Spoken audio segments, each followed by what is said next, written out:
In this video, I'm going to be ranking the best obtainable shooting guards right now in NBA 2K25 My Team on a tier list here ranging from S that does go all the way down to D tier, and we have about 35-ish of the best obtainable shooting guards right now in my team. And what I do mean by an obtainable shooting guard is going to be any shooting guards for under like an obtainable price of 300,000 MT, and also free shooting guards that you can grind for, whether it's the level 40 Paul George, whether it's cards in the playoff spotlight sims, other cards like Bernard King from Domination that are obtainable, summer festival cards that are also obtainable as well. Just so if you guys are looking to pick up a shooting guard and you can't afford the Tracy McGrady's, or you didn't get the Kevin Durant, or you can't afford the Rudy Gays, the Dr. J's, you know, these expensive, overpriced, or just unobtainable cards, you know, not going to include any of those cards on this list. So looking at the first obtainable shooting guard, and that's going to be maybe one of the best, and that's going to be Josh Childress. I mean, this card, ridiculously good. Yeah, I know he's a pink diamond, but man, is this card so good at the shooting guard position. 6'8" at the 2, 6'11" wingspan. Not bad stats and badges for a pink diamond card. Like, obviously they're not on the 100 overall levels or the invincible levels where those cards have 99 every single stat. They have legend badges, or they have like every Hall of Fame badge, right? He's not going to be like that. But when it comes to the animations, dude, he has invincible level 6 besides the James Harden behind the back, but he's got the Curry escape, which all the invincible cards have, or at least half of them do. Every single pretty much good invincible has a Steve Francis size up. This is the best size up in the game, and also the Garland dribble style, which again, pretty much every single invincible card in this game has. So on a pink diamond who's 6'8" at shooting guard, you're getting invincible level 6. You're getting a great jump shot with the JT Thor base, Denny Avia upper on very quick timing, and also getting the best fade, you know, Pro 2 that all of the invincible cards have. So I mean, is he not? Yes, he's not an invincible card, but when it comes to the animations, is he not like a hidden invincible?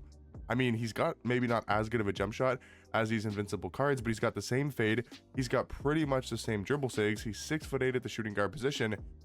I mean, dude, this card plays like an invincible if you know what you're doing with his dribble sigs. He is unbelievably good for an obtainable shooting guard. He's less than 10,000 MT. He's obviously got to be an S tier.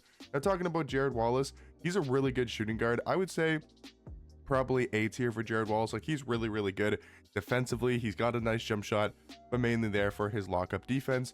Dr. J, his dark matter or pink diamond card, both of those cards are obtainable, and I almost want to put him in S.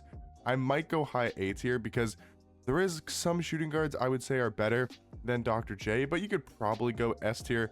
I mean, his dark matter, I believe, is close to a buy now price. He's not much more than 100,000 MT. 6'7" at shooting guard, 6'11" wingspan, and this card still has a great jump shot. His sigs aren't the best, but his movement is still good with that Kawhi behind the back and the KD escape. Realistically, though, I think Dr. J at this point in the year is probably A tier. Yes, he got his invincible card. I would have loved to see a 100 overall card of Dr. J, where he was like just a lot better, you know, when it comes to his sigs and a faster jump shot. So I think you have to put Dr. J in A tier. Now, talking about invincible Paul George, this is another easy S tier card. I mean, he's an invincible. Now, is he on the same invincible level as the other, you know, Dr. J, Tracy McGrady, Rudy Gay, Carmelo, right? These type of invincible cards like Ron Artest, who are getting their jump shots changed, or, you know, are getting their dribble sigs a complete overhaul with, again, the Garland dribble style, Steve Francis size up, right? He doesn't have the best sigs in the game, but what he does have is a really good jump shot, Pro 2 fade. He's 6'8" at shooting guard with a 6'11" wingspan, great player model, 99 every single stat, almost all the good, well, not all the good legend badges, but he has, I mean, a lot of good legend badges like Paint Patroller, On Ball Menace, Glove, Challenger, Lightning Launch, Handles for Days, Shifty Shooter, Set Shot Specialist, Limitless Range, Deadeye, Posterizer, and Land Mixmaster. Those are 12 really good legend badges to have. So I do think Paul George, again, for an obtainable shooting guard, you can grab him for this card for completely free just by hitting level 40 this season. This is the free Paul George. It's the exact same as the Pro Pass Paul George this season. It's obviously not going to be any difference there. Now, Franz Wagner, I would say probably high A tier for me. Maybe you could go S for Franz. I know a lot of people do really like this Franz card. He's 6'10" at shooting guard with a quick jump shot. I just wasn't too impressed with this card. I don't know if it was his sigs, or maybe I wasn't the biggest fan of his jump shot. He is 6'10" at shooting guard with a 7'1" wingspan, and his sigs are not bad. Like, he's got pretty good sigs. I maybe wish he had Pro 2 fade. I don't know, I just didn't really find this card to be that impactful when I had him on the no money spent. He's still a great card. He's really good for an obtainable shooting guard. He's for sure going to be an A tier at least, but again, I don't think he can be any higher than A tier. Talking about Brandon Ingram, his dark matter card. Now, I was kind of curious if his 100 overall was at an obtainable price. Now, his 100 overall isn't much better compared to his dark matter, I guess the defense is a lot better when it comes to the stats and the badges. He's a much better defensive card, but on the offensive end, it's only really his jump shot that got changed from quick to very quick timing. All the other SIGs, I mean, I think he got a better size up on his 100 overall. Like, I guess he's got De'Aaron Fox size up now, which, yeah, is better than normal size up or pro, whatever the dark matter has, but there's just not much of a difference. So I'm not sure if the 100 overall is obtainable. Maybe the 100 overall will be an A tier compared to the dark matter and B tier, but I'm going to go dark matter Brandon Ingram in the B tier category. Aaron Nesmith, most likely C. He's an okay shooting guard. He's a little bit undersized, only 6'5" at shooting guard, but does have a really nice jump shot. I would say RJ Barrett, gonna have to go in D tier. He's not a bad shooting guard. I mean, these are the top 35 obtainable shooting guards in this game. So for an obtainable price tag, he's good. Like, he's a good shooting guard, but is he on the level of like an Aaron Nesmith, a Brandon Ingram, or any of these cards in A? I just personally don't think so. Mikal Bridges, also to me, is C tier. He's a good card. He's great defensively. His jump shot's a little bit wonky. It kind of comes down to preference.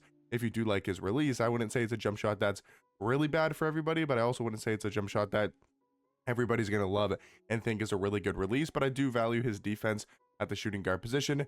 Dark matter Ron Artest, I say you could probably go like B to A tier. What Ron Artest does is very simple, and a lot of other cards at the shooting guard position can do. What he does is he plays great perimeter defense. He can be a good interior defender as well. He's an amazing defensive card, 1000%. There's no, without a doubt, he's 100% an elite level defender. He's got a good catch and shoot jump shot, but that's all he does. There's no really playmaking, shot creating. There's no scoring ability besides, either slashing to the basket, getting a wide open dunk, or hitting a wide open catch and shoot three. So I think for that reason, he's going to have to be in B tier. Now, talking about Peyton Watson, he's another good shooting guard for a pink diamond. Now, is he higher than C tier? Probably not. I mean, maybe you could argue he's on the same level as Ron Artest. 6'7" at shooting guard, 6'11" wingspan, really good defender. I mean, he's got a good catch and shoot jump shot. His SIGs are actually nice. You know what? Peyton Watson's probably B tier. I would take him over Mikal Bridges and Aaron Nesmith. Again, he kind of does the same thing as Ron Artest. Plays really good defense, has a good catch and shoot jump shot, but his SIGs are actually a lot better, so able to provide you some movement. Talking about dark matter Mike Miller, absolutely love this card at the shooting guard position. His jump shot is one of my favorite in this entire game. Julian Schroeder base, Benedict Mather and upper on very quick timing with the Pro 2 fade for a 6'8" shooting guard. Elite to have in this game. Really like Mike Miller in A tier, especially for his price of like 50k. Dark matter OG Anunoby, him and Jared Wallace, pretty much the exact same card. Both going to be elite level defenders with good jump shots. I just feel like they're a tiny bit better compared to Ron Artest, but Ron Artest, Jared Wallace, OG Anunoby pretty much all do the same thing at the shooting guard position. Now, Rick Barry and Kawhi, these to me are again going to be two of the best obtainable shooting guards in this entire game. Rick Barry, they gave great SIGs to. Like, he's got almost end game type of SIGs. Kawhi, elite level defender on the perimeter. Really like his jump shot. But the thing about Kawhi is his defense is better than OG Anunoby's. It's better than Jared Wallace because of his motion style and his defensive stance. Really helps him out on the defensive end. And I would say, compared to OG, compared to Jared Wallace, I do like his jump shot the most. It's just super consistent, and he's also got a great behind the back. That behind the back allows him to just create so much separation, and I feel like his SIGs are a lot better compared to a card like OG and also Jared Wallace as well. Now, Batum is okay at shooting guard. I would say probably high C tier. Maybe you could argue B tier for Batum, but I mean, 6'8" shooting guard. He's a good defender. Just not a huge fan of his jump shot. Paul Millsap, he's okay as well. Paul Millsap probably going to go in C tier. I do like Rocco in B. Now, the thing about Rocco is you could probably even argue A tier for Rocco just because of the value of this card. I mean, he's like 3,000 MT, 6'9" at shooting guard with a 7'2" wingspan. He's, again, a really, really good defensive card. He's basically Ron Artest, but I guess you could say worse stats-wise. But other than that, he does pretty much the exact same thing as a dark matter Ron Artest. Michael Finley, a good shooting guard. I'm going to go probably high B or low A. I'll go low A for Michael Finley. His jump shot is the same as Luol Deng's, and it's one of the best catch and shoot jump shots in this entire game. So I really do like Michael Finley at the shooting guard position.